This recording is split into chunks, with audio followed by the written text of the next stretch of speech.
Hey guys, Pastor Mark here. I got a little treat for you.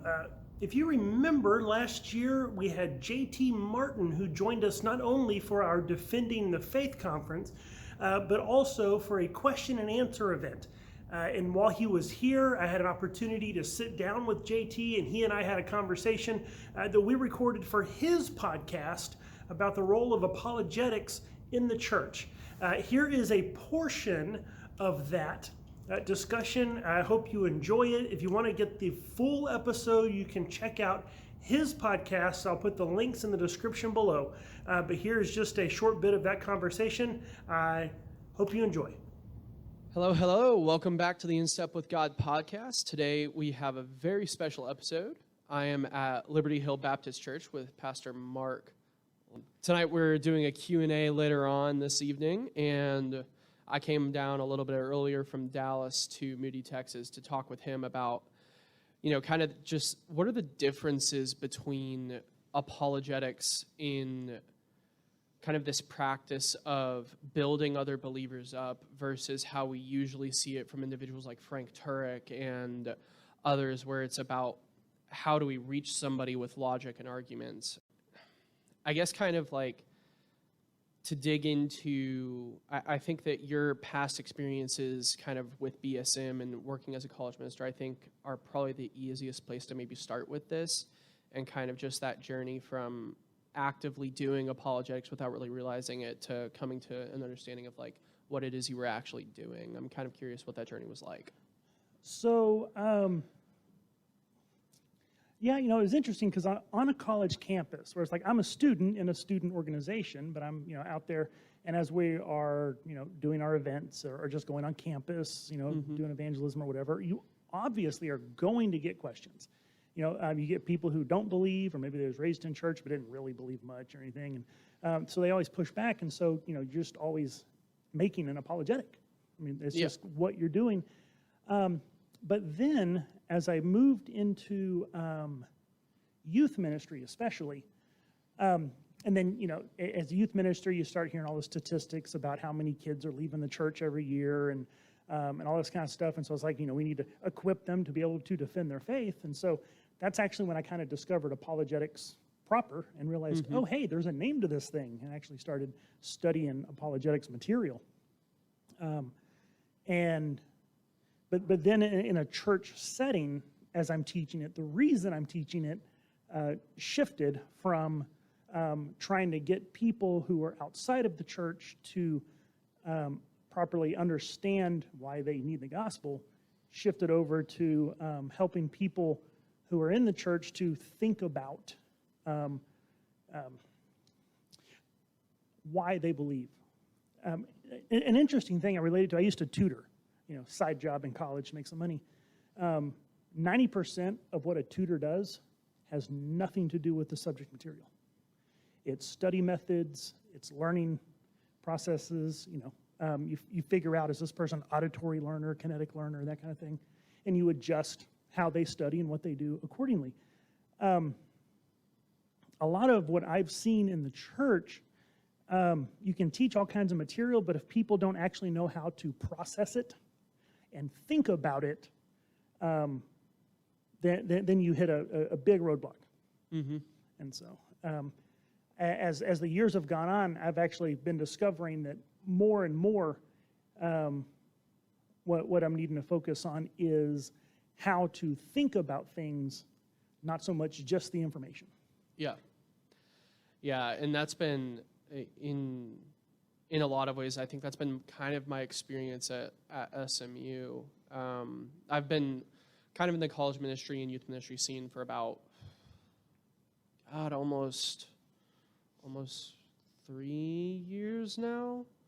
Feels like longer, but it's only been 3 years. And so a large part of that has kind of been dealing with students who have a foundation of their faith, but if you start poking and prodding, it's they believe in Jesus, they have faith, but they couldn't tell you the first reason why. Yeah. It's like And in certain ways, this is a good thing. You know, there is kind of this grace of God in the fact that you can be a believer and just know that you know that you know. Like there's just something in you that can't not believe. And that's a grace of God, and that's a beautiful thing to witness and see. Unfortunately,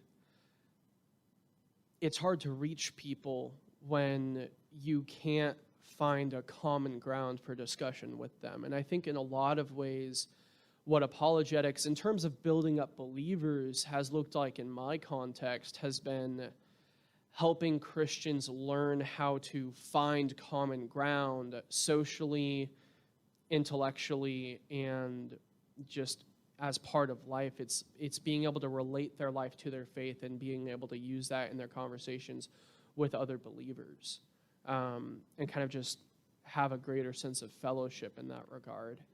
Well, and I think that one thing that I've had to do, or I've done, it seemed like the thing I needed to do, is apologetics for the first, several years that I actually kind of started figuring out and finding it and studying it. It was kind of like that thing over there, that other topic. You know, you might have, a book club or a special class or whatever. And it's like, wait a minute, all this information has been out there. 2,000 years worth of history and philosophy and evidence and argument to strengthen the Christian faith. And why don't the people in the pews know it?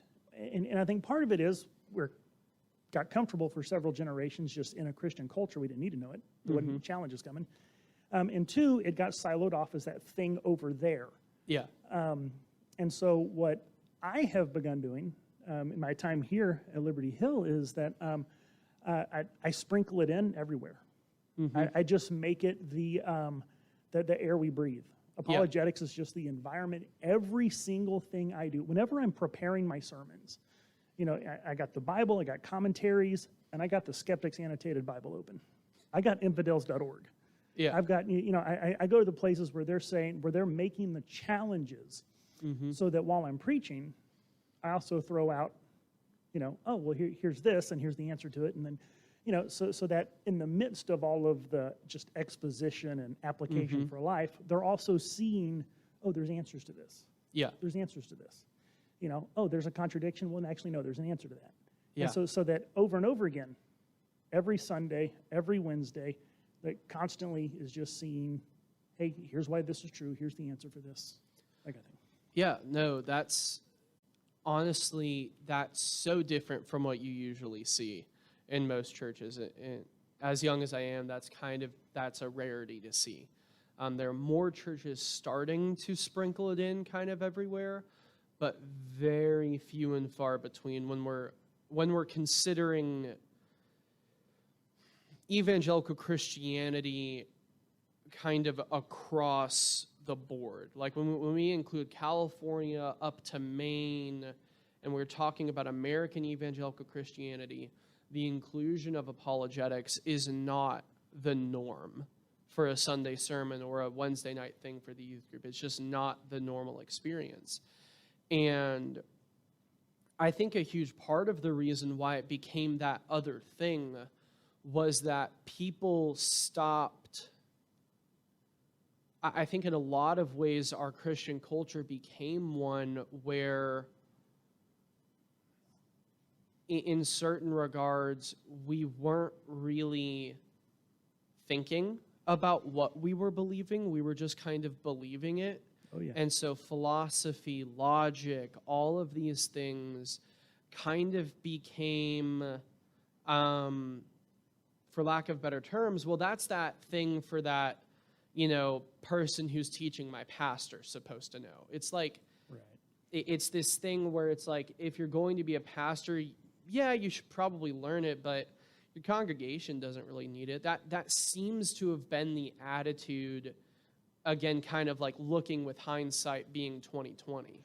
Yeah, and I think there is, there's an aspect in there where, right or wrong, and I think some cases it's true, in other cases it's not, that those who are more educated, the clergy and ministers, pastors, and whatever, just kind of get the idea that, well, that's not what people want. That's not what they're interested in, so we're going to hear. And I've had those experiences where it's like, oh, this is amazing, where I read some great, book on apologetics or something, and I'm just like, this is amazing. We're going to do a study on this. And, it's like first week, it's like half the church is there, and it's great. And then by like week 3 or 4, you got like 5 people. Yeah. It's like, okay. It's like, okay, it's great it's being taught, but am I really impacting the church because they ain't coming? Yeah. And then I've had other situations where they do come, and I guess it just depends on the particular group and, subject matter or whatever, which is why I went to the sprinkling it in methodology. But, and so I think there is some of that, right? Because even in, whenever I've just been a guy filling my pew, and I've been around other church members, and we're talking, because you find those other people in the church, who are the Bible nerds, and, really geek out with you on all kinds of theology and Bible stuff. Yeah, absolutely. But you kind of get that thing where people walk up, and it's like they, say hi, notice what y'all are talking about, and ooh, okay, and off they go. And so I think there is a little bit of that where, I don't know, people, to a large degree, people sometimes just aren't interested. Yeah. Yeah, and I think...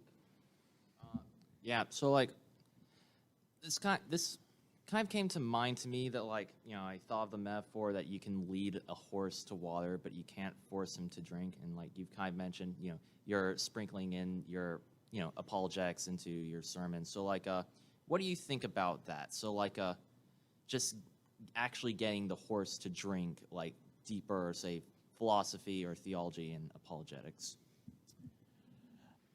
I think that's something that I know I wrestle with because I default to more of the academic Bible nerd. It's like, yeah, let's just study things and learn stuff. And but if people aren't actually walking with Christ, I mean, if there's not actually a relationship, if they're not deeper on the spiritual side of things, I don't know that aside from maybe just your intellectual nerdiness kind of people, that you're not gonna be able to have that kind of interest. Whereas if people, as you get deeper spiritually, there tends to also be a little more of a desire to learn deeper more about it.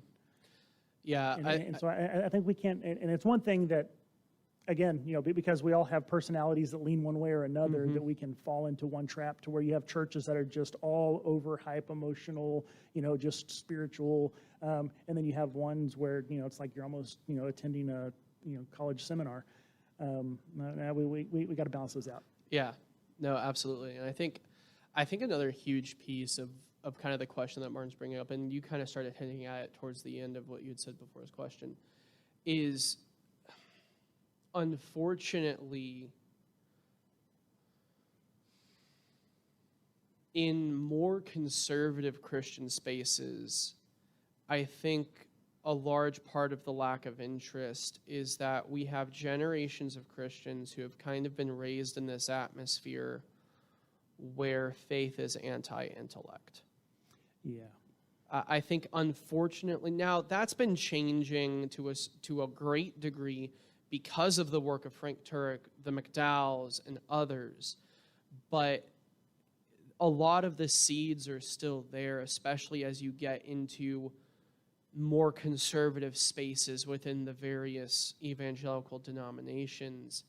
And so I think that part of it is that, to a certain degree, we have parents and pastors who don't feel equipped to be able to answer questions, and then compounded with that, we're having kids who are being in public schools running into information that they don't really know how to fit with their faith. And then when they start asking questions about it, depending on the health of the congregation and things like that, you can get anywhere from a very healthy environment where the question maybe isn't answered by their immediate touch point with staff, but somebody on staff like finds a way to get them the information they need to figure it out and walk with them in it. On the other side, in more unhealthy congregations, you have this atmosphere of well, don't ask questions. And I mean, it's not something that's intentionally said, but it's an atmosphere that's given off. At least that's how it's felt to a lot of the students I've interacted with at SMU. Yeah, it's one of those things where I've actually had people, especially with youth, where I kind of get the sense that they're wanting to ask questions. I have to actually kind of go and draw it out. And for me, it was kind of frustrating where it's like, why don't you feel safe to ask a question? I mean, that's what we do here. Of course, like I said, I got my start in on-campus ministry where questions is just what you're dealing with. Yeah. And so it actually kind of strikes me a little odd being around pastors or ministers who don't do apologetics. Like, I don't know how I could possibly envision myself doing this job without apologetics being a part of it. I've been doing this Q&A thing that we're going to do later for 12 years now. Started out with youth, and at the time, the town I was in, the churches were all real good, buddy, and, there wasn't a competition thing, work together and collaborate on stuff all the time.